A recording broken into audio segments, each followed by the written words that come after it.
The winter of 1871 brought the deadliest blizzard the Dakota Territory had seen in a century. As howling winds and bone-chilling temperatures descended on the Great Plains, most travelers knew to seek shelter and wait out nature's fury. But for Joseph and Martha Caldwell, the journey to their daughter's homestead couldn't wait. Little did they know that their desperate trek across the snow-swept prairie would lead to an extraordinary encounter that would challenge everything they believed about survival, humanity, and the profound connections that can form between people who have been taught to fear one another. This is the remarkable true story of how an elderly frontier couple, lost and dying in a catastrophic blizzard, found themselves rescued and welcomed by the very people they had been warned against, and how that experience changed not just their lives, but altered the course of relations between settlers and the Lakota people on that forgotten corner of the American frontier.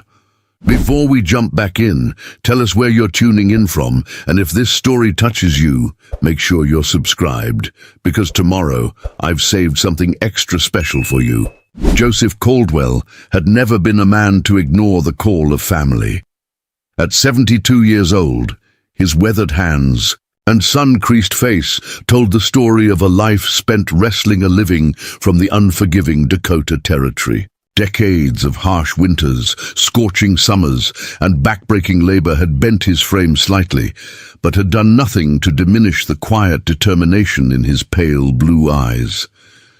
Beside him, through every triumph and hardship, stood Martha, his wife of 48 years. At 69, her once auburn hair had long since turned silver, but her spirit remained as resilient as the day they'd first claimed their homestead near present-day Bismarck. The couple had built their modest cabin and small farm almost 20 years earlier, arriving with the first wave of settlers following the Civil War. Their lives had found a comfortable rhythm until the telegram arrived from their daughter, Rebecca. Her husband had been badly injured in a logging accident, leaving her alone to care for their 3 young children and their struggling farm outside of Deadwood. The message was clear. She needed her parents' help to survive the winter. "We have no choice, Martha," Joseph said on that fateful morning of December 10th, 1871, as he secured the last of their supplies to the old wagon. "Rebecca needs us, and I won't let her face this alone." Martha nodded, pulling her woolen cloak tighter around her shoulders as she gazed at the ominous clouds gathering over the western horizon. "I know, Joseph, but Miller's telegram warned that the pass might not be safe. Perhaps we should wait until this weather clears." Miller Johnson, the station master at Fort Pierre, had indeed cautioned them against attempting the journey.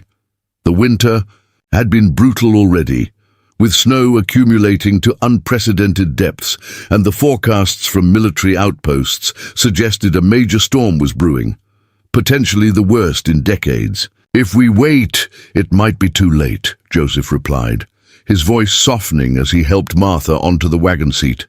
"We'll take the southern route through Buffalo Valley. It adds a day to the journey, but it's more sheltered from the northern winds." They set out. The morning air hung still and bitingly cold. Their breath formed clouds that lingered before dissipating into the vast whiteness surrounding them. The wagon was packed efficiently with essentials: food supplies to last 2 weeks, extra blankets, Joseph's trusty Spencer rifle and ammunition, Martha's medical kit. She had served as an unofficial midwife and healer for scattered homesteads in their area, and a few precious family heirlooms they intended to pass to their grandchildren. The first day of travel proceeded without incident, though slower than Joseph had hoped. The snow was deep, forcing their 2 draft horses to labor through drifts that sometimes reached their chests. By nightfall, they had made it only 15 miles, barely a third of what Joseph had planned. They made camp in a sheltered hollow, the massive cottonwood trees providing some respite from the wind that had begun to pick up as darkness fell. "We should turn back," Martha suggested as they huddled near their small fire, sharing a meal of dried beef and hard biscuits. Rebecca would understand. Joseph stared into the flames, his grey eyes reflecting the dancing light. "One more day," he said eventually. "If the weather worsens or the going gets too tough, we'll turn around. But let's at least try to reach Johnson Station tomorrow. From there, we can send a telegram to Rebecca explaining the delay." Martha didn't argue further, knowing her husband's determination. Instead, she reached into her satchel and pulled out a small leather-bound journal, documenting the day's journey as she had done throughout their years on the frontier. Her meticulous records had become a family treasure, chronicling not just their personal struggles and triumphs, but also the changing landscape of the West, as settlers like them pushed ever deeper into lands that had for centuries been home to native peoples. "Do you think we'll encounter any Indians?" Martha asked quietly, her pen pausing above the page. The question wasn't born of fear. Unlike many settlers, the Caldwells had maintained cautiously respectful relations with the Lakota, people who occasionally passed near their homestead. But tensions had escalated in recent years as more settlers encroached on traditional Lakota territories. "Not likely," Joseph replied, poking at the fire with a stick. "The army reports say Chief Standing Bear has gathered most of his people at the winter camps along the White River, far south of our route. And with this weather, I doubt anyone's traveling who doesn't absolutely have to." Little did they know how wrong that assessment would prove to be. Dawn broke with an eerie stillness that experienced prairie folk recognized as a warning. The air was too calm, the silence too complete. Even the birds that typically announced the morning seemed to be holding their breath. "We need to move, and quickly," Joseph said, hastily breaking down their camp while Martha prepared a cold breakfast. "There's a storm coming. I can feel it in my bones." They were on the trail before the sun had fully risen, the grey light casting long shadows across the snow-covered landscape. Their route would take them through a narrow valley before beginning the gentle ascent toward Buffalo Pass. Under summer conditions, it was a journey of perhaps 4 hours. In the deep snow, Joseph estimated it would take them most of the day just to reach the base of the pass. By mid-morning, the wind had returned with a vengeance, gusting down from the northwest with such force that it nearly knocked Martha from her seat beside Joseph. Snow began to fall, not in the gentle flakes of a typical winter shower, but in driving sheets that stung the skin and reduced visibility to mere yards. "Joseph!" Martha shouted over the howling wind. "We can't continue in this!" For once, Joseph didn't argue. He scanned their surroundings, searching for shelter. About a quarter-mile ahead, he spotted a dark opening in the snow-covered hillside. "And there's an old buffalo wallow, if he remembered correctly. There," he pointed. "We can wait out the worst of it there." Urging the horses forward, they fought their way toward the depression in the hillside. The animals sensed safety ahead and plunged through the deepening snow with renewed energy. Just as they reached the relative shelter of the overhanging embankment, a sound like distant thunder rolled across the valley. Joseph's head snapped up, his face draining of color. "Blizzard front," he whispered. They had barely managed to get the horses and wagon partially into the shelter when the world seemed to explode around them. The wind doubled in ferocity, the temperature plummeted, and the snow became so thick it was like a solid white wall. Joseph grabbed Martha and pulled her deeper into the buffalo wallow, the horses neighing in terror as snow poured past the entrance, nearly sealing them inside. For several long minutes, they clung to each other in the gathering darkness, the only sound their ragged breathing and the occasional shifting of the frightened horses. When the initial shock subsided, Joseph fumbled in his pocket for matches and lit the small lantern they kept in the wagon. The flickering light revealed their situation. The entrance was nearly blocked by snow, leaving them trapped inside. The good news was that the wallow was surprisingly spacious, extending perhaps 20 feet into the hillside. The bad news was that they were effectively trapped with limited supplies and no obvious way out as the blizzard continued to rage.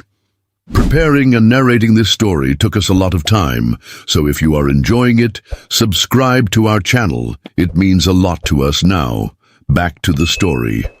"Don't worry," Joseph said, trying to sound more confident than he felt. "The snow's not packed too tightly at the entrance. I can dig us out once the storm passes."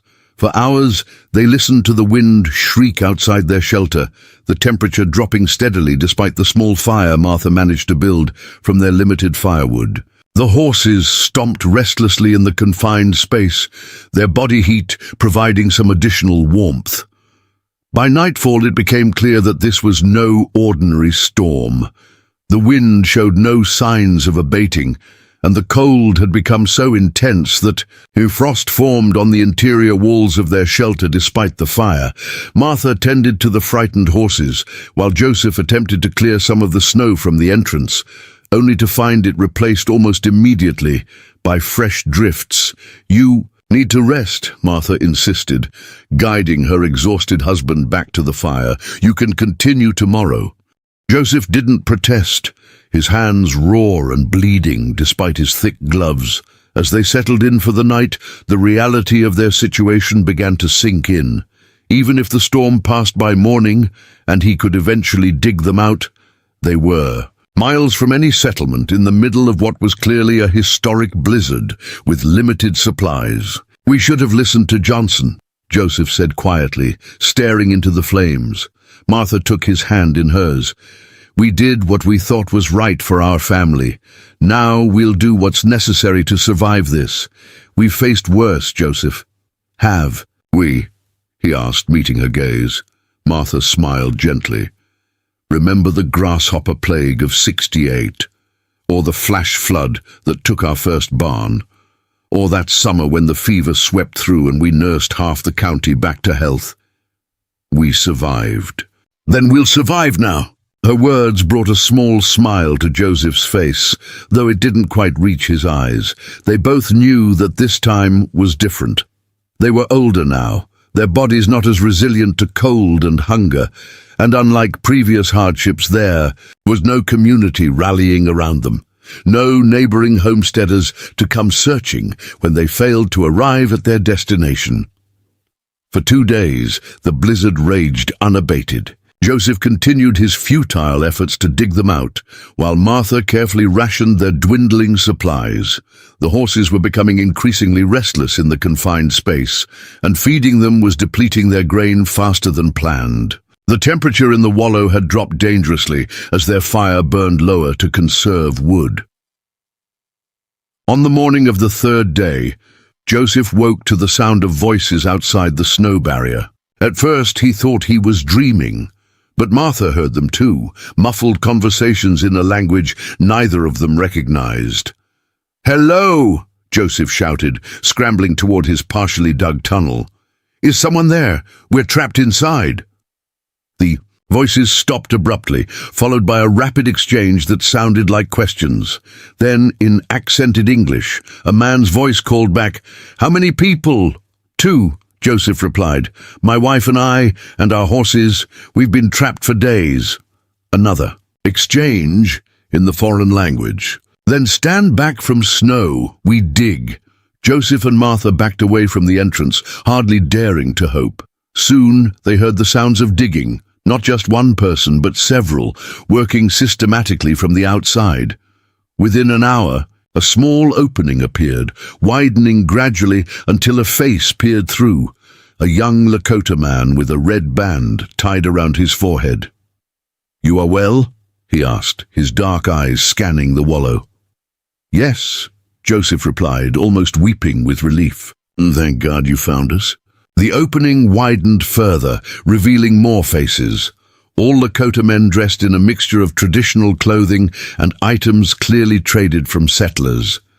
Their leader, the one who had spoken English, introduced himself as Wanbli, a name that Joseph recognized from his limited knowledge of the Lakota language as meaning eagle.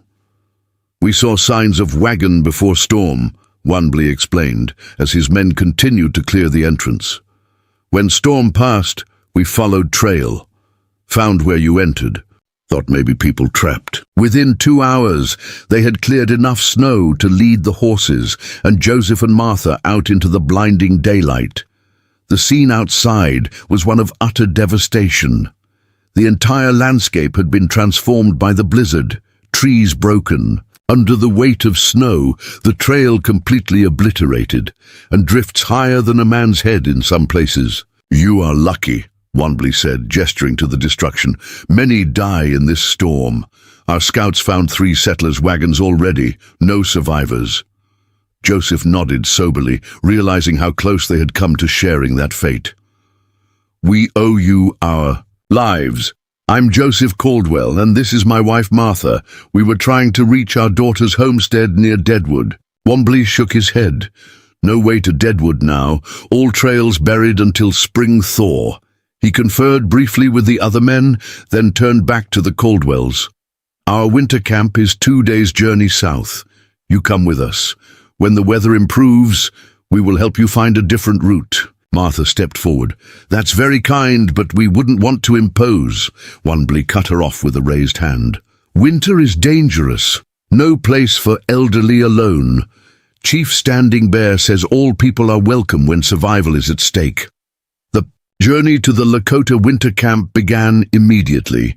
There was no time to waste with another storm brewing on the horizon, its dark clouds already gathering over the western plains. Wanbley and his men, 6 hunters who had been tracking buffalo when they spotted signs of the Caldwell's wagon, efficiently hitched their own horses to the settler's wagon. "Your animals are tired," Wanbley explained, checking the harnesses. "Our horses are stronger, used to deep snow." Joseph opened his mouth to protest, but quickly thought better of it. His pride wasn't worth risking their lives again. Instead, he simply nodded and helped Martha into the wagon bed, which the Lakota men had rapidly converted into a more comfortable traveling arrangement with furs and blankets from their own supplies. "These belong to my grandmother," Martha said, hesitantly, clutching a small pouch of dried herbs she used for medicinal purposes. "I don't know if they'll be welcome in your camp." Wanbley glanced at the herbs and smiled slightly. "Our medicine women use similar plants. Maybe you share knowledge." As they set off, following a route that only the Lakota could discern through the snow-covered landscape, Joseph observed their rescuers with careful interest. He had encountered Native Americans before, mostly in trading situations or occasional diplomatic meetings arranged by territorial officials, but had never spent extended time in their company. The men moved with practiced efficiency, 2 scouting ahead while the others flanked the wagon, all communicating with subtle hand signals. When necessary, they don't speak much, Joseph whispered to Martha as the day wore on.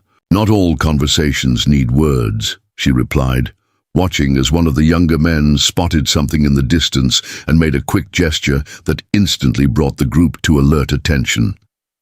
After a tense moment, he signaled again, and they resumed their journey. "And they speak plenty, just not in ways we're accustomed to." By late afternoon, a bitter wind had picked up, driving needles of ice against their faces. Wanbley approached the wagon, his expression concerned.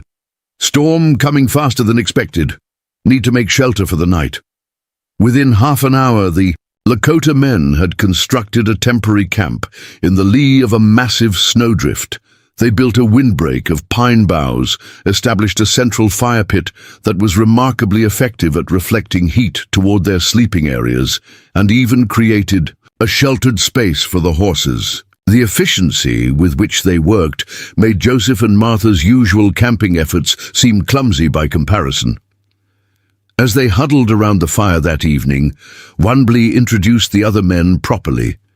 2 bears, a powerfully built man with a scar running across his left cheek, running fox, slender and quick-moving with observant eyes that missed nothing, black elk, older than the others with graying hair and a quiet dignity, Thunder Horse, massive and strong but with a surprisingly gentle way with the animals, and the youngest, a man of perhaps 20 called Chayton, who spoke the best English beside Wanbley.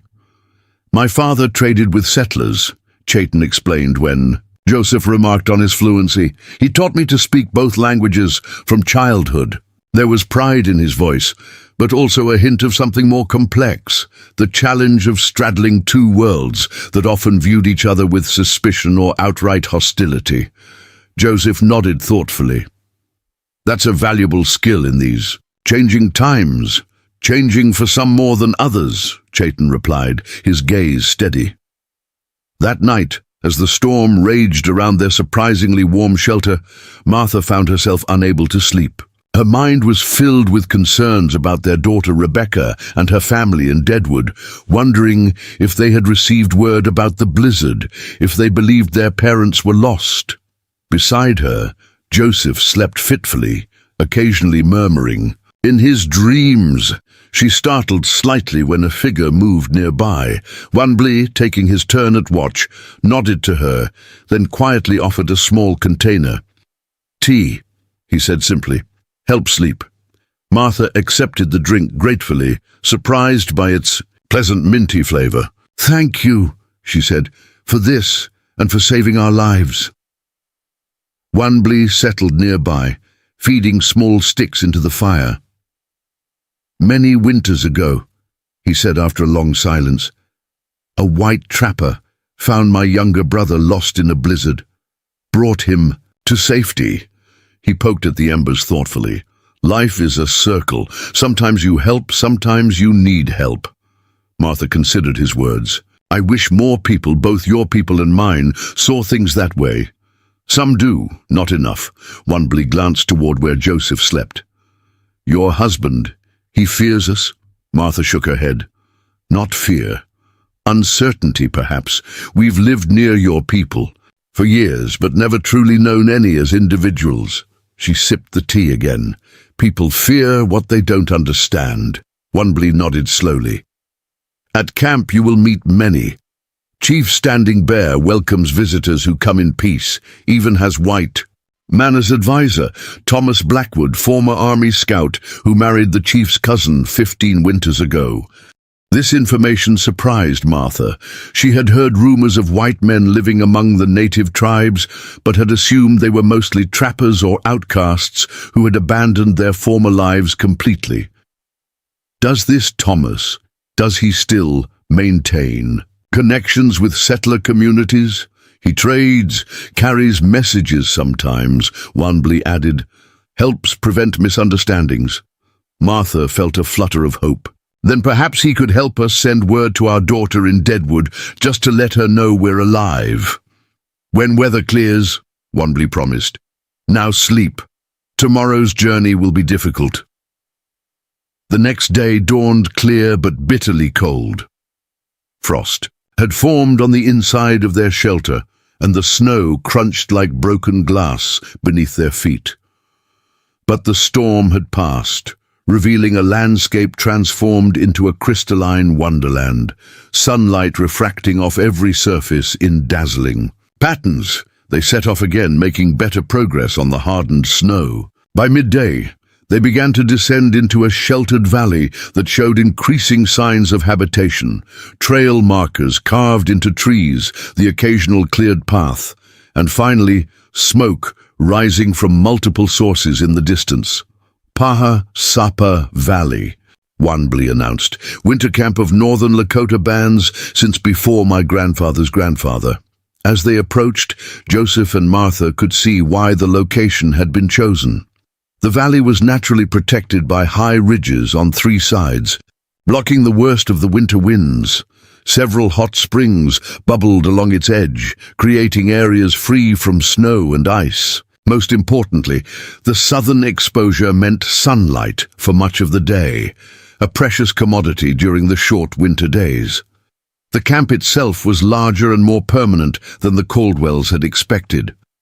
Instead of the simple tipis often depicted in Eastern newspapers, many of the dwellings were substantial structures.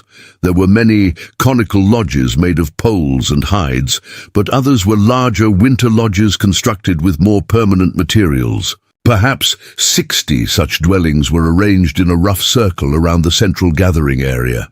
As their wagon approached, children playing in the snow spotted them and ran ahead, shouting announcements. By the time they reached the edge of the settlement, a group had gathered to meet them, led by an imposing figure wrapped in a buffalo robe, adorned with intricate quill work. "Chief Standing Bear," Wanbley said quietly to the Caldwells, "show respect but do not avert your eyes. He values directness." Joseph helped Martha down from the wagon, both of them stiff from the cold and travel. They stood uncertainly as Wanbley approached the chief and spoke rapidly in the Lakota language, occasionally gesturing toward them. After a brief exchange, Standing Bear stepped forward. "Welcome to Paha Sapa Valley," he said in surprisingly good English. "Wanbley says the white ghost nearly claimed you, but our hunters were guided to find you." His weathered face remained serious, but there was a glint of warmth in his dark eyes. "Any who survives the white ghost's breath is worthy of respect." Joseph, remembering Wanbley's advice, met the chief's gaze directly. "We thank you for the welcome, Chief Standing Bear, and for the bravery of your men who rescued us. We won't forget your kindness." Standing Bear nodded, then turned and called out something in Lakota. From the gathered crowd, a tall white man with a graying beard stepped forward, dressed in a mixture of settler and native clothing, buckskin leggings and moccasins below, but a wool shirt and vest above. "Thomas Blackwood," the man introduced himself, extending a hand first to Joseph, and then, somewhat unusually for the time, to Martha as well. "Chief's advisor and translator, though I see you manage English well enough yourselves."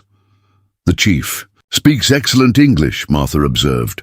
Blackwood smiled. "He spent 2 years at a mission school in his youth, hated most of it, but made sure to learn everything he could." He lowered his voice slightly. "Standing Bear is a practical man. Says knowing your enemy's tongue is as important as knowing his weapons." Before Joseph could respond to this somewhat unsettling characterization, Standing Bear spoke again, this time in Lakota. Blackwood listened, then translated, "The chief says you will stay in the guest lodge until you recover your strength. There is much snow in the passes now, making travel to Deadwood impossible until the thaw begins." Blackwood hesitated, then added, "He also says your presence here brings certain complications." "Complications?" Joseph asked, suddenly wary. Blackwood sighed.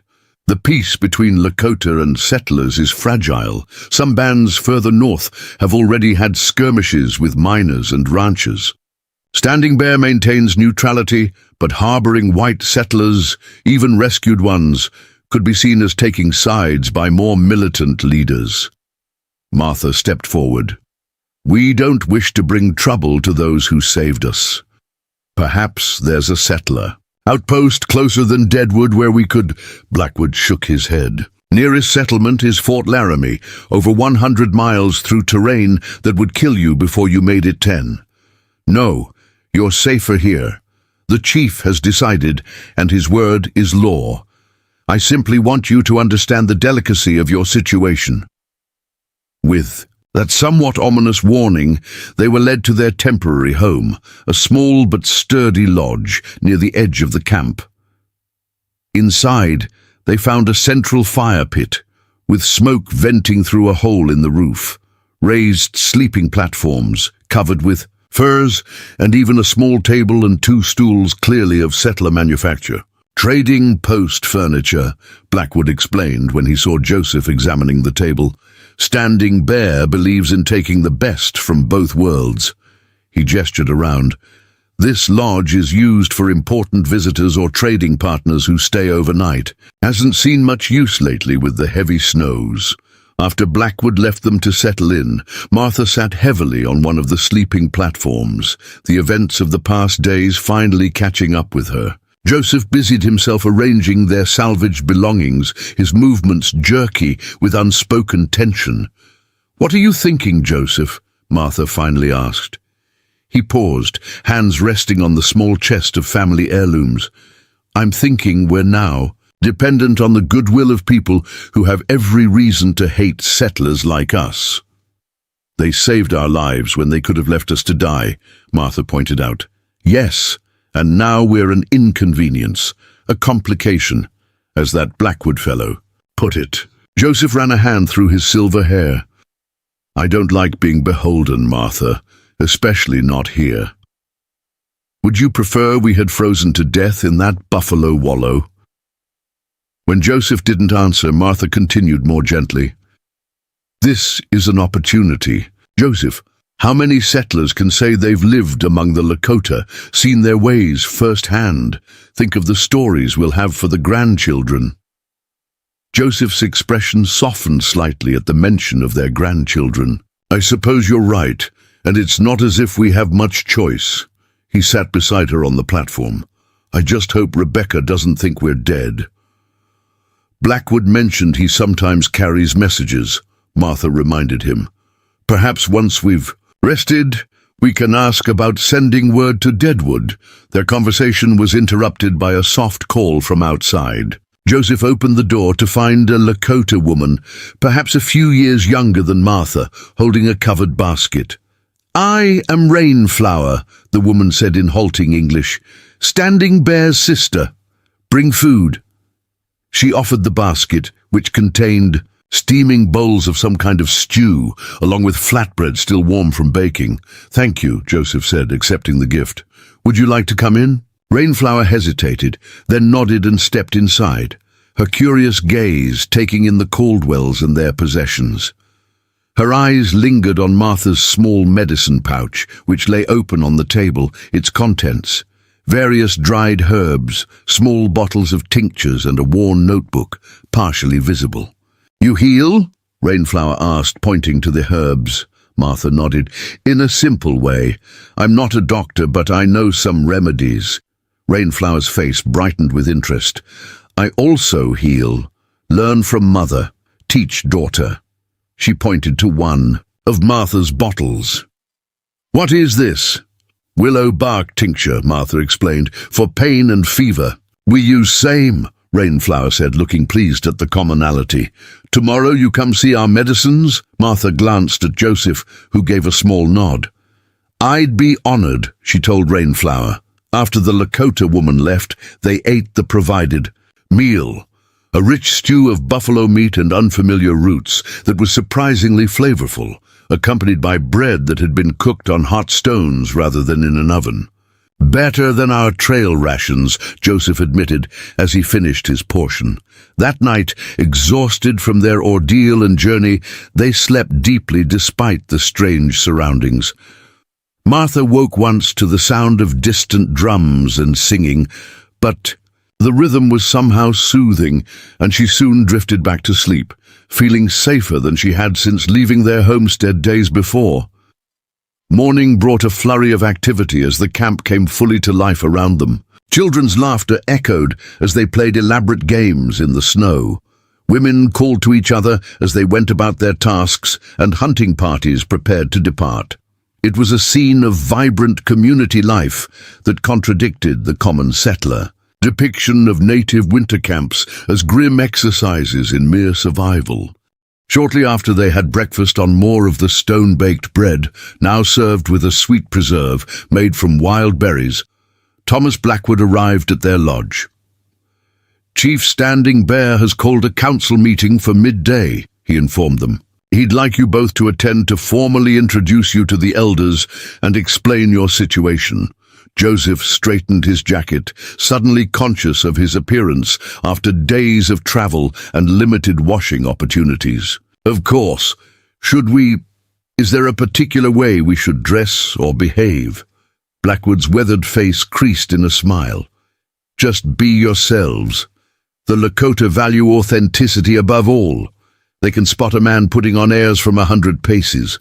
He paused, then added more seriously, though there is one matter I should mention.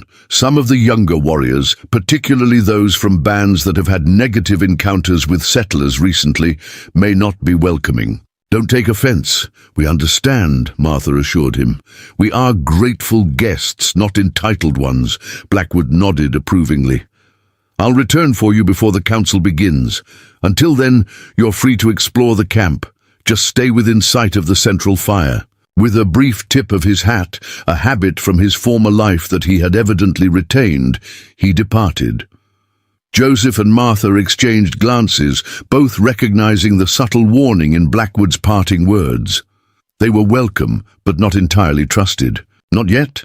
The council lodge stood at the heart of the Lakota winter camp, a structure twice the size of the other dwellings. Its framework of bent poles was covered with hides, sewn together, and decorated with paintings depicting great hunts, battles, and spiritual journeys, a living historical record of the tribe's experiences.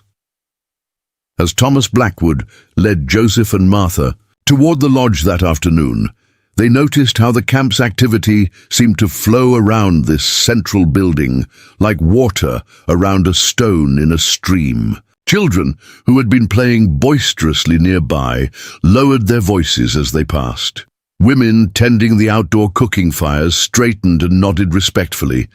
Even the dogs, which roamed freely throughout the settlement, kept a respectful distance. "The council lodge is sacred space," Blackwood explained in a low voice, "not just a meeting place, but where the tribe's most important decisions are made.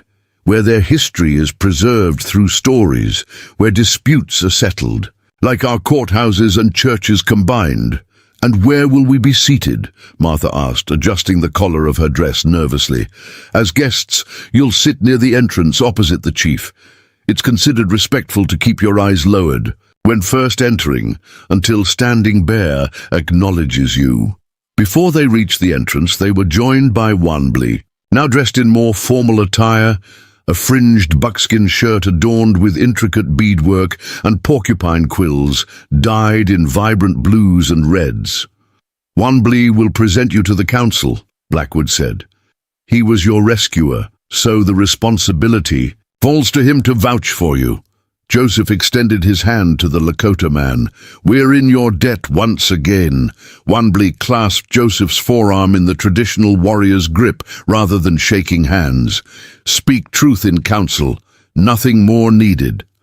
At the entrance to the lodge, Wanblee paused and motioned for them to remove their boots. Following Blackwood's earlier advice, both Joseph and Martha kept their eyes lowered as they entered the warm, smoke-scented interior of the council lodge. The space was illuminated by the central fire pit and several strategically placed oil lamps, creating a warm glow that reflected off the polished wooden floor. Around the perimeter sat perhaps 20 men and women of varying ages, all watching the newcomers with expressions ranging from open curiosity to guarded suspicion. As promised, Chief Standing Bear occupied the central position opposite the entrance, seated on a raised platform covered with furs.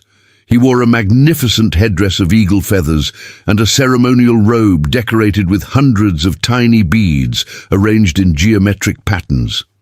At his right sat an elderly woman whose deeply lined face suggested great age, yet whose dark eyes remained sharp and alert. On his left was a younger man, whose resemblance to the chief marked him as a relative, perhaps a son or nephew.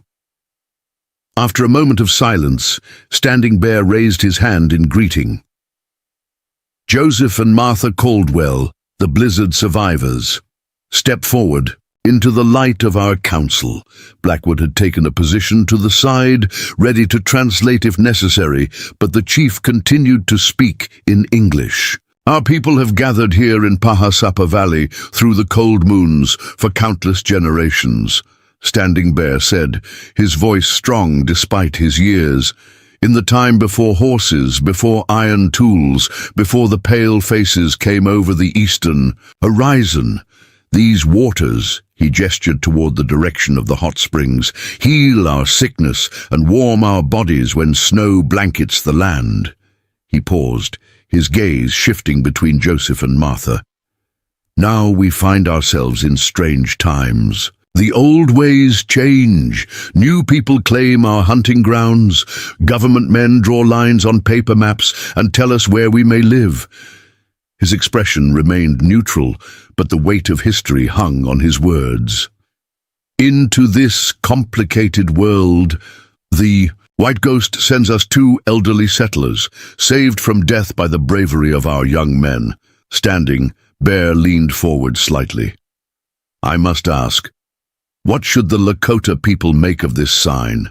The question hung in the air, and Joseph realized with a start that it wasn't rhetorical. The chief genuinely wanted their interpretation.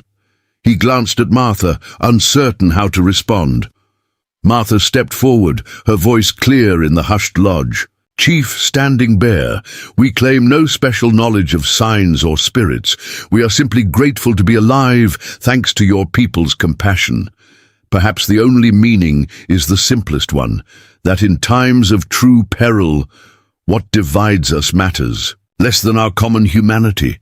A murmur rippled through the assembled council members. The elderly woman beside Standing Bear nodded slightly, her eyes fixed on Martha with new interest. Standing Bear considered Martha's words, then turned to the council. What do the elders say? We have before us two choices. We can escort these settlers to the nearest army outpost, when weather permits, a journey of many days through dangerous lands, or we can offer them shelter here until the spring thaw clears the path to their daughter's home in Deadwood. The discussion that followed was conducted entirely in the Lakota language, with Blackwood occasionally leaning over to provide Joseph and Martha with abbreviated translations. Several of the younger men argued forcefully against allowing the settlers to remain, citing recent encroachments by miners and ranchers on traditional Lakota territories. Others, particularly the older council members, seemed to favor offering continued sanctuary. The elderly woman beside Standing Bear, who Blackwood identified as Morning Sky, the tribe's most respected medicine woman and the chief's aunt, finally spoke. Her voice, though thin with age, commanded immediate attention. Morning. Sky says that dreams told her of your coming, Blackwood translated quietly. She dreamed of two white birds lost in the snow, finding shelter in an eagle's nest. Joseph frowned skeptically, but Martha's expression grew thoughtful. She recalled the small pouch of medicines that had caught Rainflower's interest the previous day. The debate continued for nearly an hour, with various council members presenting their views. Throughout, Standing Bear listened without comment, his face revealing nothing of his own thoughts. Finally, when all had spoken, he raised his hand for silence. The council's wisdom has been shared, he said, reverting to English. Now I must decide. He fixed his gaze on Joseph and Martha. Before I do, I ask you this. If you remain among us until the spring thaw, what do you offer our people in return for their protection and hospitality? Joseph straightened, recognizing the question as both practical and a test of character. I was a carpenter before becoming a farmer, he said. My hands still remember the skills. I would offer to repair or build whatever structures might need. Attention! Standing Bear nodded, then looked to Martha. I've served as a midwife and healer in our settlement for many years, she said. I would gladly share what knowledge I have with your healers, and learn from them as well. The chief's expression softened almost imperceptibly. Good answers. Not promises of wealth or grand gestures, but practical skills freely offered. He was silent for a moment, then announced, Joseph and Martha Caldwell will remain as guests of the Northern Lakota until the mountain passes clear. They will contribute their skills as described. Wanblee, as their rescuer, you remain responsible for their conduct while among us. Wanblee nodded solemnly. They will honor our ways or answer. To me, one more matter, Standing Bear continued. Thomas Blackwood will attempt to send word to your daughter in Deadwood when next he travels to trade. The winter storms make this journey uncertain, but we will try. With that, the formal council was concluded, though many members lingered, to speak with Blackwood or among themselves. The elderly medicine woman, Morning Sky, approached Martha directly, accompanied by Rainflower, who acted as translator.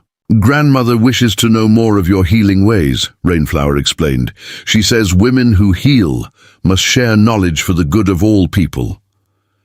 I would be honored, Martha replied, genuinely moved by the invitation, though I fear my knowledge is limited compared to the wisdom of years she must possess. When Rainflower translated this, Morning Sky chuckled and responded at length. She says, all knowledge has value, Rainflower translated. She has used roots and herbs that grow in valleys for 80 summers. But perhaps you know plants from other places. Tomorrow you come to her lodge, bring your medicine. As they left the council lodge, retracing their steps to their temporary home, Joseph seemed deep in thought. Martha allowed him his silence until they were alone in their lodge. You're troubled by something, she observed, stirring the fire. Joseph sighed heavily. I'm not sure we should be here, Martha. The tensions are higher than I realized.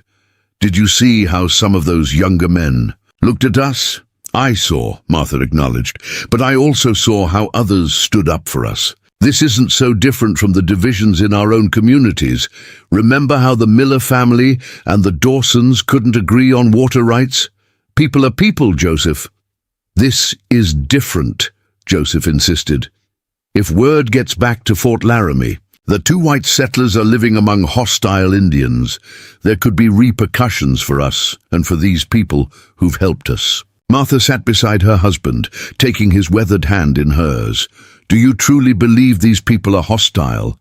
They saved our lives. They fed us, sheltered us, and now invited us to contribute our skills to their community. No, Joseph admitted, after a pause. But it doesn't matter what I believe. It matters what trigger-happy militiamen or ambitious Indian agents might believe. He squeezed her hand. I just don't want our presence here to bring trouble down on these people. Before Martha could respond, a soft knock came at their door. Thomas Blackwood stood outside, accompanied by a Lakota woman of middle age, whom he introduced as Swift Dove, his wife. I thought you might appreciate some company and perhaps answers to questions you might not want to ask in the council, Blackwood explained as Swift Dove busied herself arranging a small package of what appeared to be freshly baked goods on their table. That's very thoughtful, Martha said, offering them seats near the fire. Once they were settled, Joseph asked the question that had been foremost in his mind. Mr. Blackwood, how dangerous is our presence here? For the Lakota, I mean. Blackwood exchanged a glance with his wife before answering. It's complicated. Officially, all Lakota are supposed to be on the reservation lands designated by the Treaty of 1868. But those lands don't include the traditional winter grounds like this valley, which have spiritual and practical importance. He gestured around them. This camp exists in a kind of gray area. The army knows about it, but generally leaves it alone during winter when travel is difficult and there's no pressure from settlers wanting the land. And our presence, Joseph, oppressed, could be problematic if word reaches the wrong ears, Blackwood admitted. But Standing Bear is respected by the territorial governor and has maintained peaceful relations with settlers for years. If questions arise, he'll simply say he offered humanitarian aid to stranded travelers, which is the truth. Swift Dove, who had been silent until now, spoke in careful, accented English. My husband worries too much. No one travels these mountains in deep winter except Lakota hunters and the occasional foolish trapper. She gave Joseph and Martha a direct look, or very desperate settlers. Martha detected no malice in the woman's tone, only a wry acceptance of their situation. We were desperate indeed, she acknowledged. Our daughter's husband is injured with 3 young children to care for. Swift Dove's expression softened. Children need grandparents. This I understand. She reached into the package she had brought and offered them each a piece of some kind of honeyed cake. My mother's recipe with flour traded from Fort Laramie last autumn. As they ate the sweet cake, which had an unfamiliar but pleasant spicy undertone, Blackwood explained more about his unusual position in the community. I came west with the army in '59, scouting for expeditions, mapping the territorial boundaries. Spent enough time with various tribes to realize that most of what I'd been told about savages was nonsense. He smiled at his wife. Then I met Swift Dove, daughter of a sub-chief from the southern bands.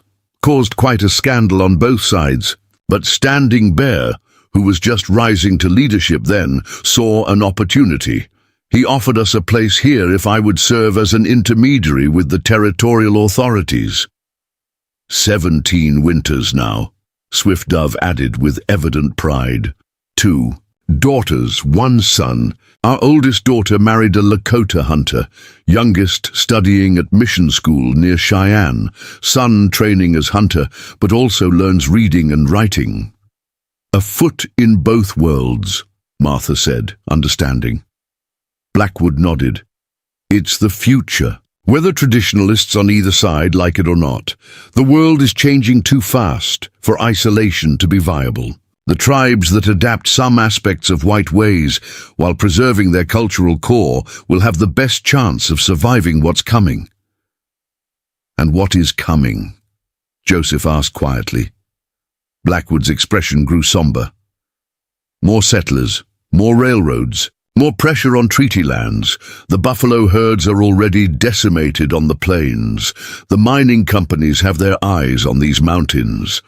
He sighed deeply. I've tried to help Standing Bear prepare, to negotiate from strength rather than weakness, but the tide is overwhelming. A heavy silence fell over the group, broken eventually by Swift Dove. Enough dark talk. You are here now, safe. Tomorrow will bring its own solutions. She stood, indicating it was time to leave. Morning Sky expects you early, Martha Caldwell. She rises with the sun. After their visitors departed, Joseph and Martha prepared for sleep, the day's events weighing on their minds.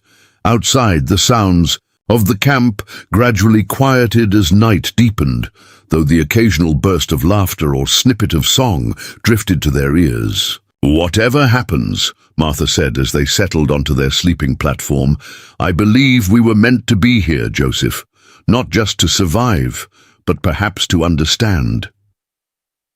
Joseph didn't respond immediately, but his arm tightened around her shoulders.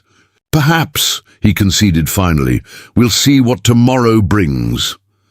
In the days that followed, Joseph and Martha gradually established themselves within the Lakota community.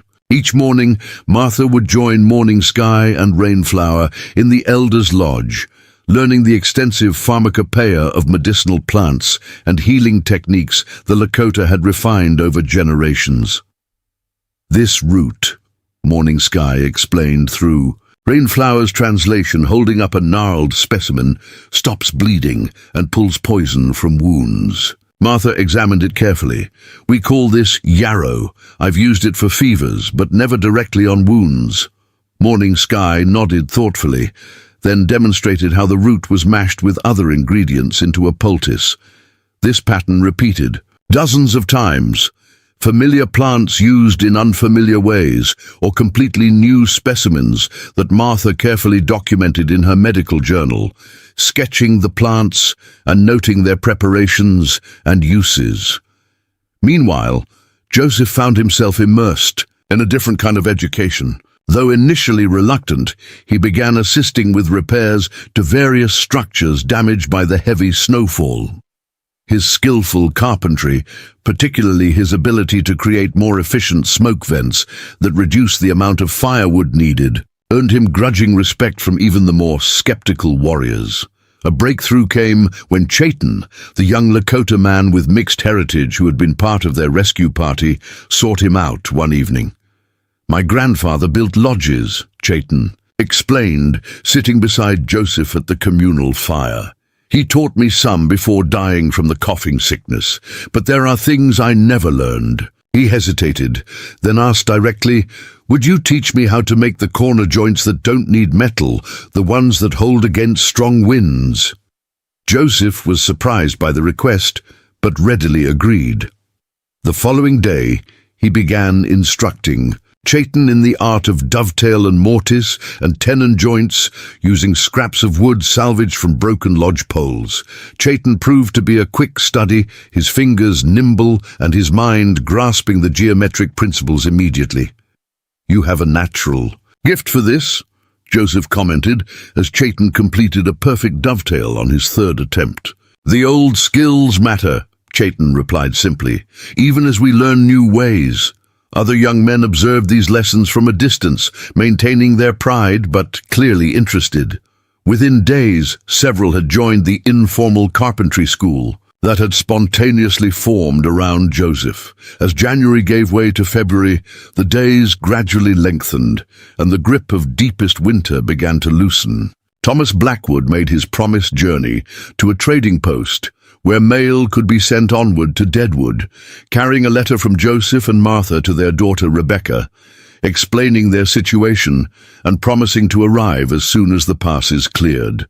The Caldwells settled into the rhythm of Lakota winter life, the morning gathering of water and firewood, the communal meals where stories were shared, the evening ceremonies that blended spiritual practices with entertainment and community bonding. They learned to appreciate the efficiency of Lakota winter clothing, the ingenious methods of food preservation that sustained the tribe through the lean months, and the complex social structures that maintained order without written laws.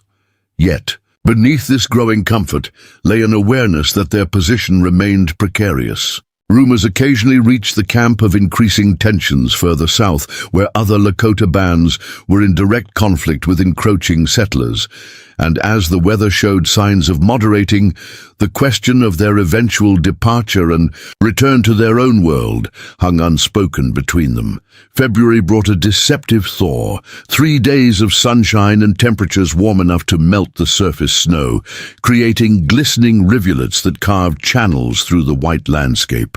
Children in the camp delighted in the brief respite, splashing in the temporary streams and crafting small boats from bark to race in the current. Joseph found himself drawn to these innocent games, sometimes showing the children how to carve more elaborate vessels with small sails or rudders. His silver hair and gentle manner had earned him the nickname Grey Eagle among the younger Lakota, a term he accepted with quiet pride. "You're good with them," Wanbley observed one afternoon, watching as Joseph helped a small boy of perhaps 5 launch a particularly ambitious craft into a miniature river. "Grandchildren have a way of softening a man," Joseph replied, "and these little ones remind me of my own back in Deadwood." Wanbley nodded thoughtfully. "Children see without the shadows that cloud older eyes.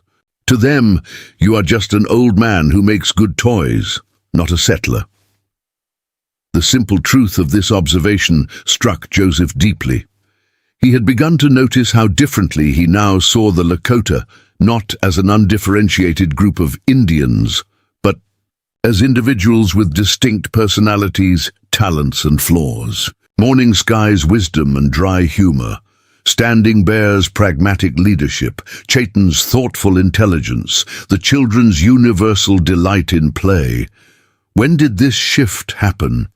The brief, warm spell ended abruptly with the arrival of a fierce storm that swept down from the northwest, bringing howling winds and fresh snow that buried the camp in massive drifts. For 3 days, movement between lodges was restricted to essential tasks only, with ropes strung between buildings to guide those who had to venture out into the blinding whiteness.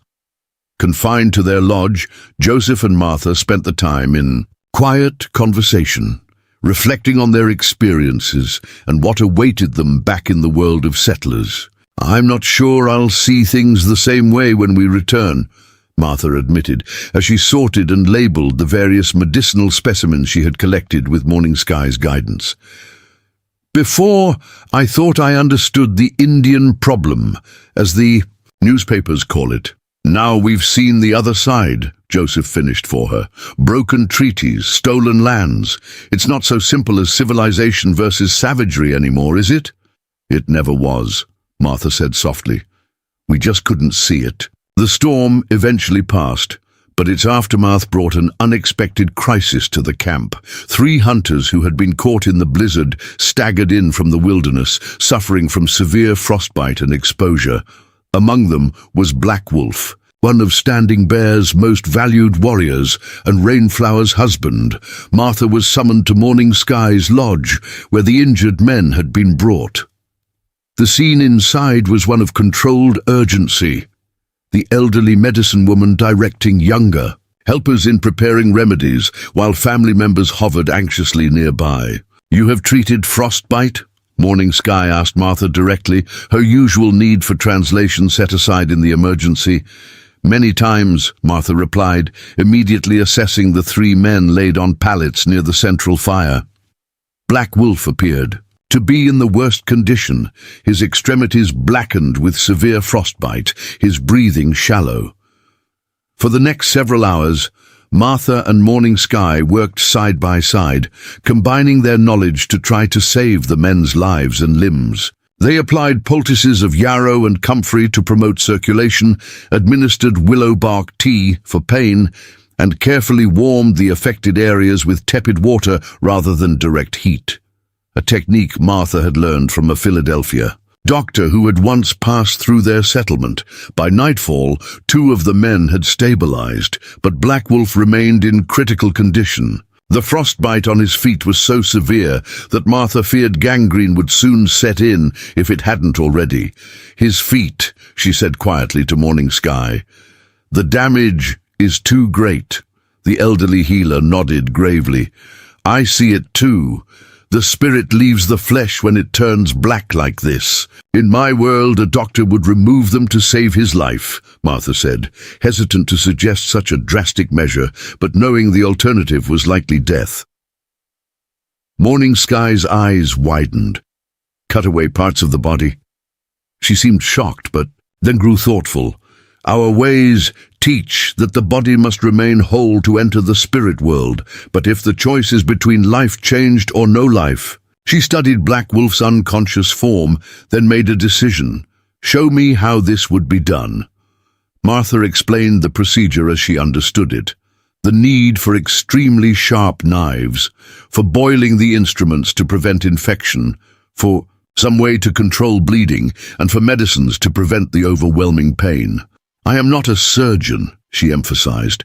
"I've only assisted once years ago, after a logging accident." Morning Sky listened intently, then spoke rapidly to her assistants, who hurried to gather the required items. To Martha's surprise, Wanbley and Thomas Blackwood were summoned as well.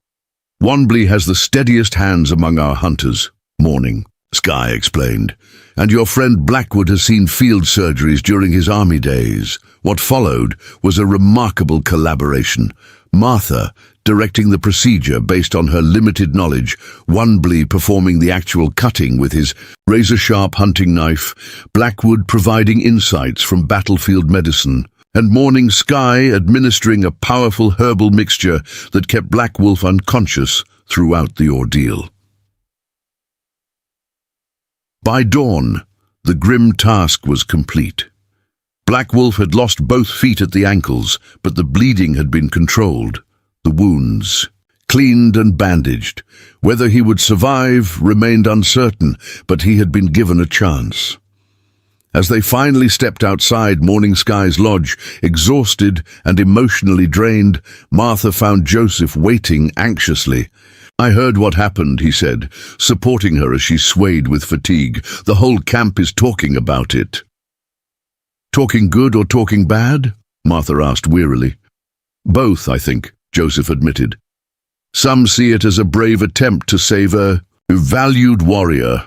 Others," he hesitated, "others see it as mutilation," Blackwood supplied, emerging from the lodge behind them. "A violation of traditional beliefs about bodily wholeness."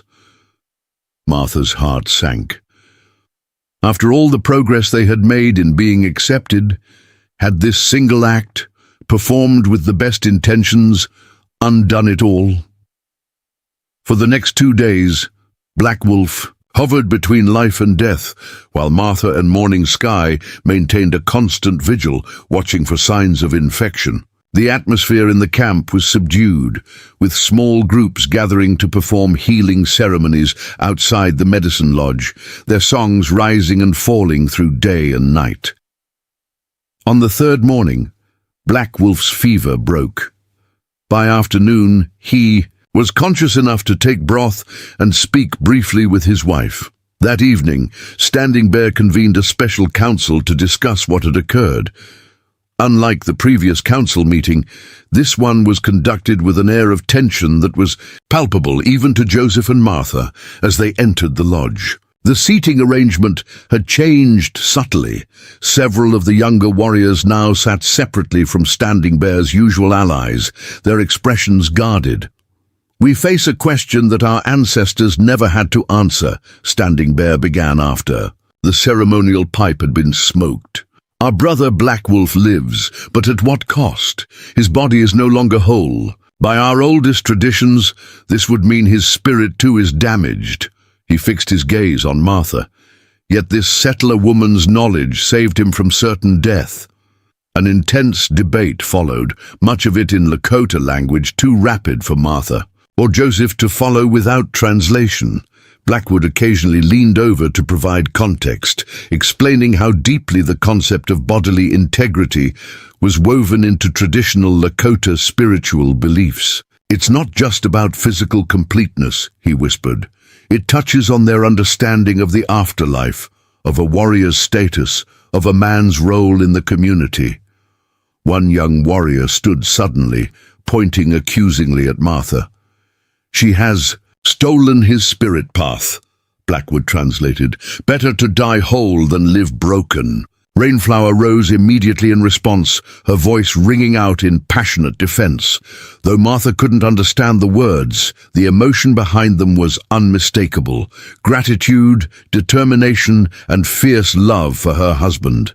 As the debate continued, a commotion at the lodge entrance drew everyone's attention.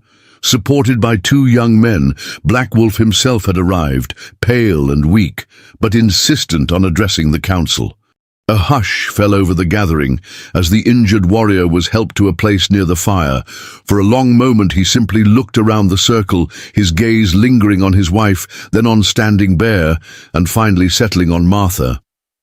"The settler. Woman did not choose this path for me," he said finally, his voice thin but determined. "The white ghost took my feet when I was too proud to turn back from the hunt. The choice was then between all of me in the spirit world or part of me remaining here with my family, my people." He reached for Rainflower's hand. "I chose life, even a changed life. The rest is for me to make right with the ancestors when my time truly comes." His words seemed to settle over the council like a spell, transforming the atmosphere from one of conflict to solemn reflection.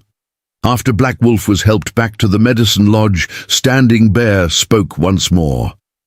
"Our ways must guide us, but they cannot be a prison," he said. "The world changes around us. Perhaps some of our understandings must change too, even as we hold fast to what makes us Lakota." The council concluded without formal resolution, but Martha sensed that a crucial moment had passed. The crisis was not entirely over. She noticed several of the more traditional elders and younger warriors still regarded her with suspicion in the days that followed, but the immediate threat of rejection had been averted. Black Wolf's recovery became a focal point of camp life as February progressed. Joseph, inspired by techniques he had seen used for injured veterans after the Civil War, began crafting wooden prosthetics that might eventually allow the warrior to walk again. His first attempts were crude, but with input from Chayton and even Black Wolf himself, each version improved. Martha continued to work closely with Morning Sky, now with a newfound respect from many in the camp. The experience with Black Wolf had led to deeper discussions about how traditional healing wisdom might be combined with settler medical knowledge to create something more effective than either tradition alone. "Not everything new is good," Morning Sky observed one day as they catalogued their combined herbal supplies. Not everything old should be kept. Wisdom knows the difference. As February drew to a close, signs of early spring began to appear. The snowpack started to consolidate. Occasional patches of ground emerged on south-facing slopes, and the first migrating birds returned to the valley. With these changes came increasing discussions about what would happen when the mountain passes finally cleared. Thomas Blackwood returned from another trading journey with news that rippled through the camp like a stone dropped in still water. "There's been a skirmish north of here," he reported to Standing Bear in a council that the Caldwells were invited to attend. A band of northern Lakota encountered a group of miners trespassing on treaty lands. Shots were fired, 3 miners killed, 1 Lakota wounded. The territorial governor has called for military intervention. A sober silence followed this announcement. Everyone present understood the implications. What had been occasional tensions between settlers and native peoples was escalating into something that could easily become widespread conflict. "How does this affect our people here?" Standing Bear asked. Blackwood sighed heavily. "For now, this valley is still considered too remote to bother with, especially with the passes barely clearing. But once spring truly arrives," he left the thought unfinished. "And our guests?" the chief pressed, glancing toward Joseph and Martha. "I did deliver your letter to your daughter in Deadwood," Blackwood said, addressing the Caldwells directly. "She was overjoyed to learn you were alive. Her husband's condition has improved somewhat, though he's still unable to work the farm properly. She asked that you come as soon as it's safe to travel." Martha felt a complex mix of emotions at this news. Relief that their daughter and her family were well, anticipation at the prospect of seeing their grandchildren again, but also a surprising reluctance to leave the community that had taken them in. When would travel be possible? Joseph asked. "The lower portions of Buffalo Pass are beginning to clear," Blackwood replied. "With good weather, the route might be passable in 2 to 3 weeks.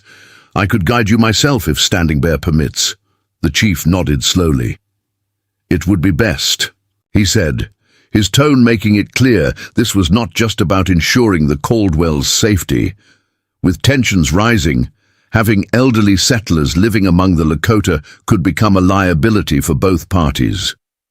As the council dispersed, Joseph and Martha walked slowly back to their lodge, each lost in thought. The imminent prospect of departure had suddenly made their strange winter interlude feel both more precious and more tenuous. "I didn't expect to feel this way," Martha admitted, as they prepared for bed that night. "When we first arrived, all I wanted was to leave as soon as possible, to get back to our own world. Now it's not so simple to say which is our world," Joseph finished for her. "These people have become more than just our rescuers or reluctant hosts. They've become friends," Martha said simply. "Real people with names and stories and lives, not just Indians as we might have thought of them before." Joseph nodded, stirring the lodge fire thoughtfully. "The question is, what do we do with this understanding when we return? How do we explain to people like Sheriff Tanner or Reverend Milburn what we've experienced here?"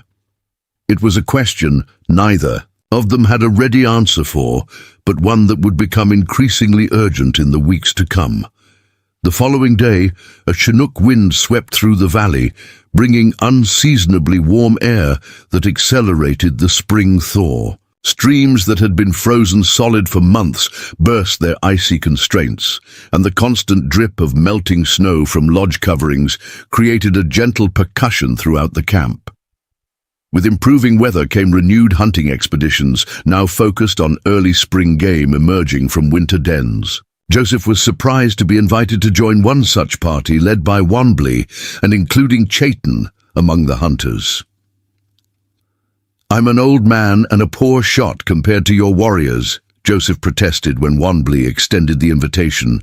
"I'd only slow you down. You have been among us nearly 2 moons."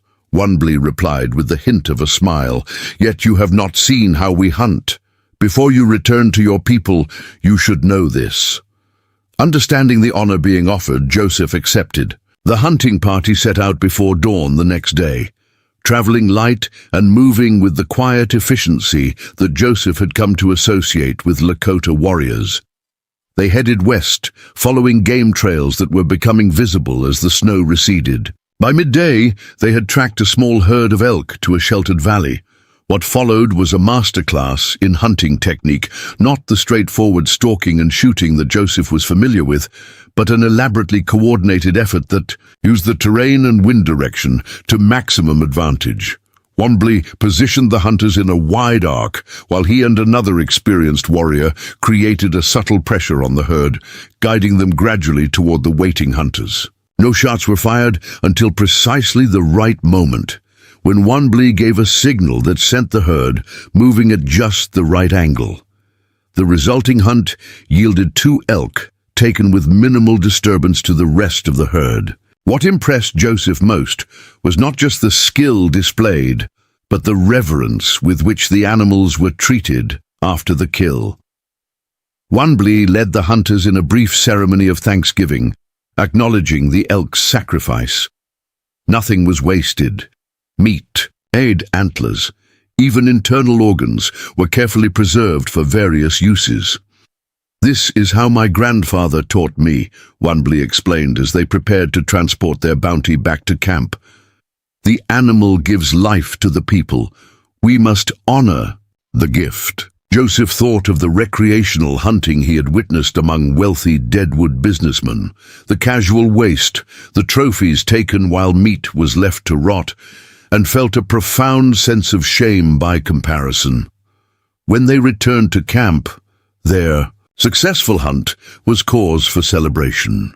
An impromptu feast was organized, with the fresh meat providing a welcome change from winter-preserved foods. Music, dancing, and storytelling continued well into the night, with Joseph and Martha given places of honor near Standing Bear. As the festivities wound down, Standing Bear approached them privately.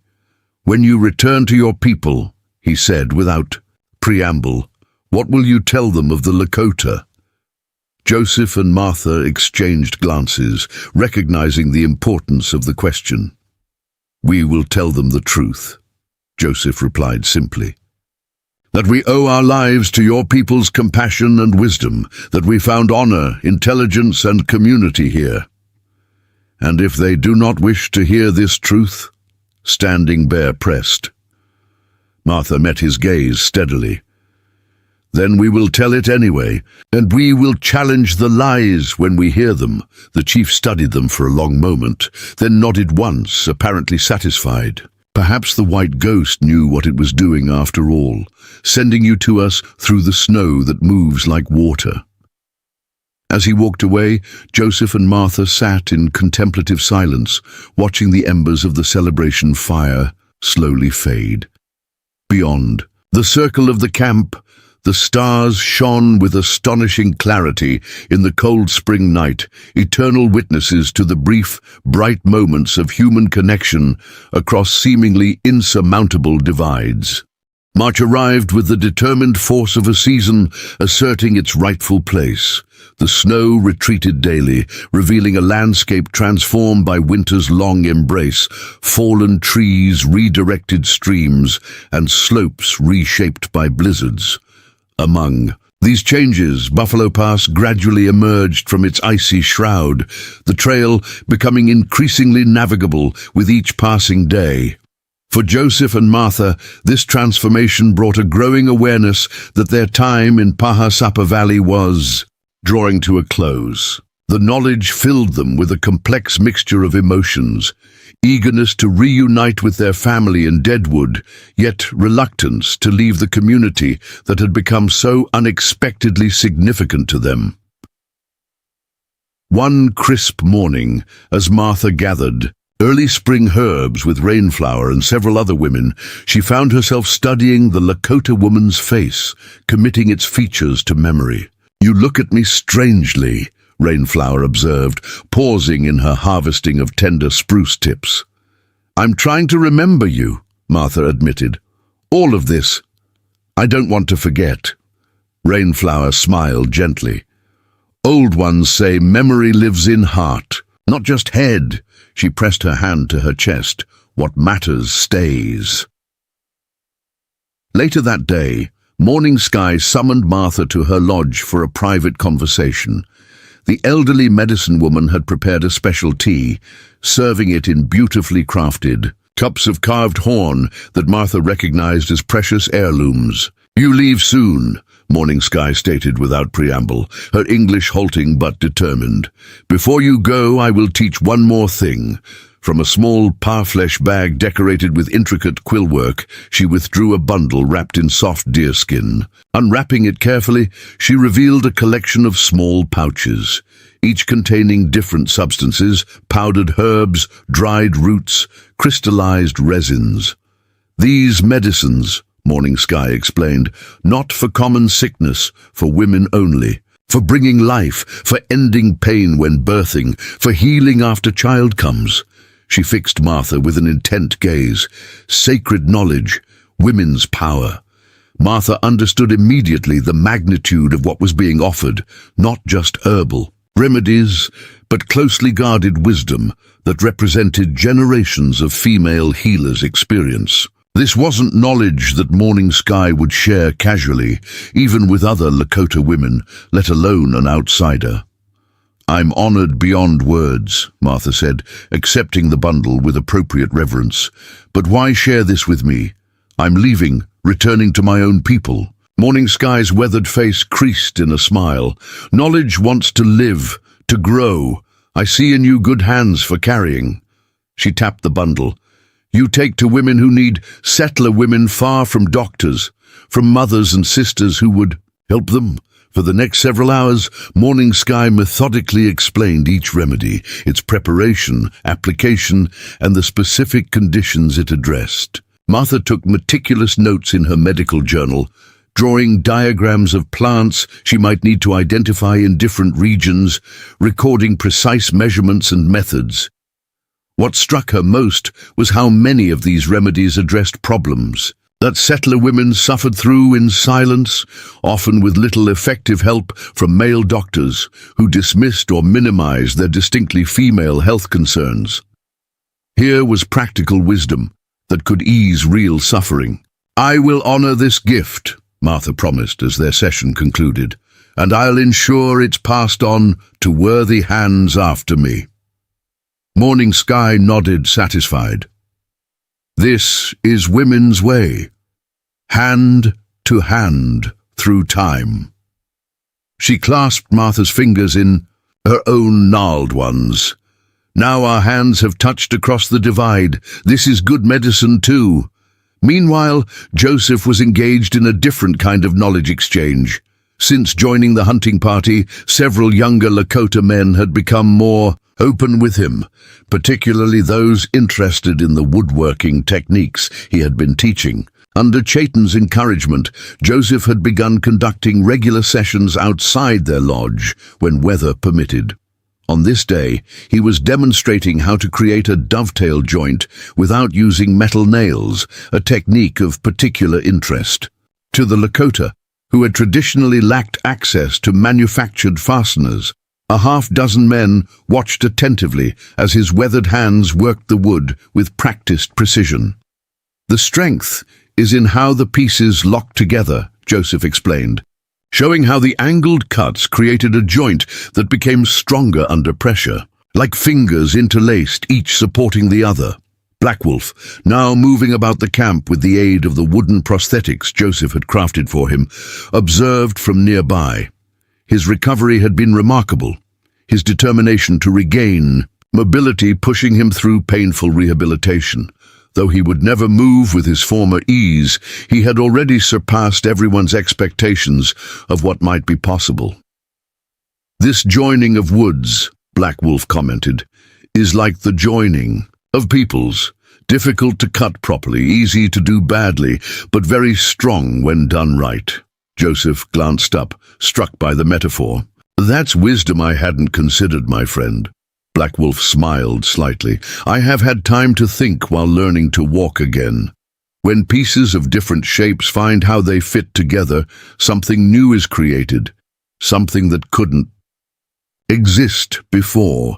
The conversation might have continued, but it was interrupted by the arrival of Thomas Blackwood and Wanbley, returning from a scouting expedition to assess trail conditions. "Buffalo Pass is clear enough for travel," Blackwood announced, his expression a mixture of satisfaction and regret. "With good weather, we could reach Deadwood in 5 days." Standing Bear, who had joined the group outside Joseph's lodge, nodded solemnly. "Then preparations should begin. You will leave in 2 days." The news spread quickly through the camp, prompting a flurry of activity. Though the Caldwells had accumulated few physical possessions during their stay, their departure required significant preparation. Their wagon needed repairs after its long disuse. Supplies had to be gathered for the journey, and arrangements made for guides who would ensure their safe passage. That evening, Standing Bear announced a farewell ceremony for the following night. Their last in the camp. "It is our way," he explained to Joseph and Martha, "to send travelers forth with songs for safe journey and memories to carry." As dusk fell the next day, the entire camp gathered around an enormous bonfire in the central clearing. The Caldwells were seated in positions of honor beside Standing Bear and the tribal elders. The atmosphere was festive, yet tinged with the bittersweet awareness of imminent parting. The ceremony began with the sharing of a special meal featuring delicacies saved for important occasions. Dried berries harvested the previous summer, choice. Cuts of newly hunted elk prepared with rare spices obtained through trade, and bread made from the camp's dwindling flour reserves. As they ate, various members of the tribe rose to offer words or gifts to the departing guests. Wanbley presented Joseph with a finely crafted hunting knife, its handle inlaid with intricate designs in colored porcupine quills. "To remember the hunt we shared," he said simply. Rainflower gave Martha a beautiful medicine bag decorated with beadwork depicting healing plants. "For carrying knowledge between worlds," she explained. Even Black Wolf had prepared a gift, a walking stick carved with symbols telling the story of his healing. "So, when your steps grow tired," he told them both, "you will remember that difficult paths can still be walked." The most surprising presentation came from Chayton, who had created 2 matching necklaces of polished stone beads, interspersed with tiny carved figures. "These tell your story among us," he explained, placing them around Joseph and Martha's necks. "The blizzard, the rescue, the healing work, the teaching of skills. When you wear them, you carry your time with the Lakota against your hearts." Martha touched the beads with trembling fingers, deeply moved by the sentiment. "We will treasure them always." As the food was cleared away, the ceremonial aspect of the evening intensified. Drums were brought out, their rhythmic beating providing the foundation for songs that seemed to rise and fall like the prairie wind itself. Men performed traditional dances that told stories of hunts, battles, and spiritual quests, their movements precise and powerful. Women added their voices in harmonies that sent shivers down Martha's spine. When the performances concluded, Standing Bear rose, raising his hands for silence. "Joseph and Martha Caldwell came to us as strangers, carried by the white ghost's breath," he began, his deep voice carrying easily across the gathered audience. "They leave as friends who have shared our fire, our food, our knowledge, and our hearts," he gestured toward them. "In the old days, when a person from another tribe proved themselves worthy, they might be adopted into our people. These times are different, but some traditions remain good." He looked directly at Joseph and Martha. "The council has decided. You are now honorary members of the Northern Lakota, not by blood, but by the bonds formed in this winter camp." A murmur of approval rippled through the gathering. Even those who had initially been suspicious of the settlers now nodded in acceptance. "This means Standing Bear continued, that your story becomes part of our story. When you speak of the Lakota, to your people, you speak as ones who know us truly, not as strangers who have heard tales. And when we think of settlers, we will remember that among them are Joseph and Martha, who shared their wisdom freely and respected our ways.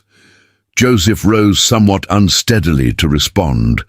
Chief, Standing Bear, honored elders, friends, when the blizzard trapped us, we thought it was the end of our journey. Instead, it was the beginning of a different path, one we never expected to walk, but now cannot imagine not having traveled. He looked around the circle of fire-lit faces. We came, here knowing little of your people, beyond what others had told us. We leave knowing the truth, that the Lakota are not the simple savages of newspaper stories, but are proud people with rich traditions, practical wisdom, and profound humanity. Martha stood beside her husband, adding, what we have learned here, we will carry forward, the medicines, the skills, the understanding. But most precious are the connections formed, Black Wolf's courage, Wanblee's quiet strength, Morning Sky's wisdom, Rainflower's kindness, Chayton's bridging of worlds. She faltered slightly, emotion making her voice waver. These are not things we will forget when we return to our world. As the couple resumed their seats, Morning Sky began a song, soft at first, then gradually joined by other voices until it filled the night air. Though Joseph and Martha couldn't understand the Lakota lyrics, Blackwood leaned close to translate. The Boer song speaks of rivers that separate, only to join again downstream, he explained quietly. It's traditionally sung when tribal members must part, but hope to reunite. The ceremony continued late into the night, with stories shared, more songs sung, and even a few tears shed, not just by Martha, who wept openly at several points, but by some of the Lakota women who had grown close to her during their time together. When the gathering finally dispersed in the small hours of the morning, Joseph and Martha returned to their lodge for one last night. Sleep came fitfully, their minds too full of the experiences of the past months and anticipation of the journey ahead. Dawn arrived all too quickly, along with the final preparations for departure. Their wagon had been repaired and provisioned, their few possessions packed carefully. Thomas Blackwood would guide them, along with Wanblee and two other warriors who would ensure their safe passage through territories that might have grown more dangerous during their absence. As they prepared to depart, the entire camp gathered to see them off. Final embraces were exchanged, last words spoken. Martha clung to Morning Sky for a long moment, both women aware they would likely never meet again in this life. Joseph clasped forearms with Black Wolf, nodding respectfully to the warrior who had taught him so much about courage in the face of adversity. Remember, Standing Bear said as they climbed onto the wagon seat, you carry part of the Lakota with you now. Honor it well. We will, Joseph promised, his voice rough with emotion. With a final wave, they set off, the wagon creaking as it began the long journey toward Deadwood. Neither Joseph nor Martha spoke for some time, each absorbed in private thoughts as they watched the winter camp recede behind them. The route they followed was different from their original path, taking advantage of valleys and passes that the Lakota had traveled for generations. Though signs of the harsh winter remained evident in fallen trees and altered landscapes, spring's persistence was equally visible in the green shoots emerging from the soil and the increased activity of wildlife. It's strange, Martha observed as they made camp the first evening, Wanblee and his companions establishing a perimeter with practiced efficiency. When we tried this journey in December, all I could think about was reaching Deadwood. Now, part of me wishes we were heading back to the valley. Joseph nodded, understanding perfectly. We're traveling between worlds now, Martha, not fully of either one anymore. Blackwood, overhearing this exchange, joined them by the campfire. That feeling never entirely leaves you, he said, poking at the embers thoughtfully. 17 years I've lived among the Lakota, and still there are days when something from my old life calls to me. The sound of a church bell in a frontier town, the smell of brewing coffee in a proper kitchen, the rustle of a newspaper fresh off the press. How do you reconcile it? Martha asked. Living between worlds. Blackwood considered the question carefully. I don't try to be fully Lakota or fully white. That would be pretense. I'm still the man who was raised in Kentucky and scouted for the army, but I'm also the man who married Swift Dove, who raised children in a lodge, who speaks her language and follows tribal customs. He smiled slightly. The secret, I think, is not to see it as divided loyalty, but as a broader vision. I can see what others in both worlds often miss. This perspective resonated deeply with Joseph and Martha as they continued their journey over the following days. They noticed details of the landscape that would have escaped them before. Medicinal plants growing alongside the trail that Martha now recognized, game trails that Joseph could spot with his newly trained eye, subtle markers left by previous Lakota travelers that Wunbli pointed out. On the fourth day, they crested a ridge and saw in the distance the smoke from deadwoods, chimneys rising against the horizon. The sight brought a surge of anticipation. Their daughter Rebecca was there, along with their grandchildren, whom they had set out to help so many weeks ago. We're nearly home, Joseph said, reaching for Martha's hand. Yes, she agreed, though the word home now carried nuances it hadn't before. And we have stories to tell.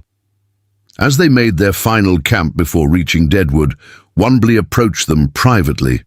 Throughout the journey, he had maintained the quiet dignity that had characterized their first encounter after the blizzard, speaking little but observing much.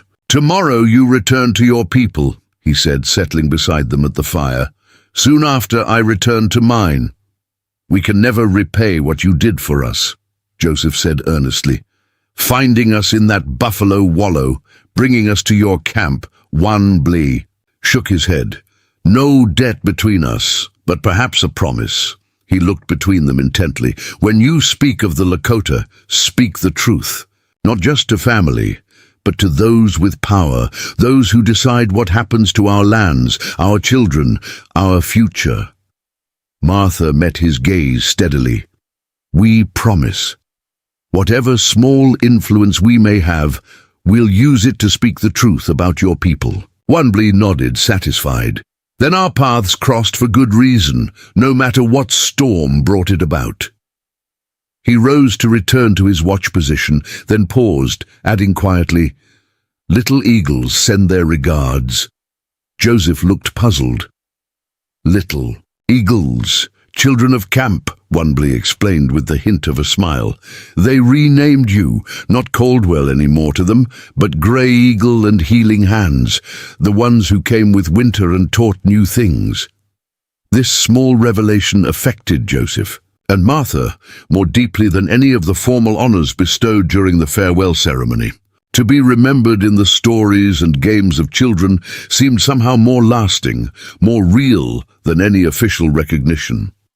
As night fell on their final evening away from settler society, they found themselves contemplating the changes that awaited. How would they explain their experiences to Rebecca? How would they fit back into Deadwood social circles after months in a Lakota winter camp? How would they respond when inevitably faced with the prejudices and misconceptions that permeated settler attitudes toward native peoples? These questions had no simple answers, but as they watched the stars emerge above the Dakota landscape, the same stars that had shone over Paha Sapa Valley, Joseph and Martha felt equipped to face whatever came next. They had been transformed by their unexpected winter among the Lakota. Their perspectives permanently altered, their understanding deepened. The blizzard that had nearly claimed their lives had instead given them a rare gift, a glimpse across cultural divides, a chance to see humanity in those portrayed as other, and the opportunity to carry that knowledge forward into a world sorely in need of such understanding. Up next, you've got two more standout stories right on your screen. If this one hit the mark, you won't want to pass these up. Just click and check them out, and don't forget to subscribe and turn on the notification bell so you don't miss any upload from us.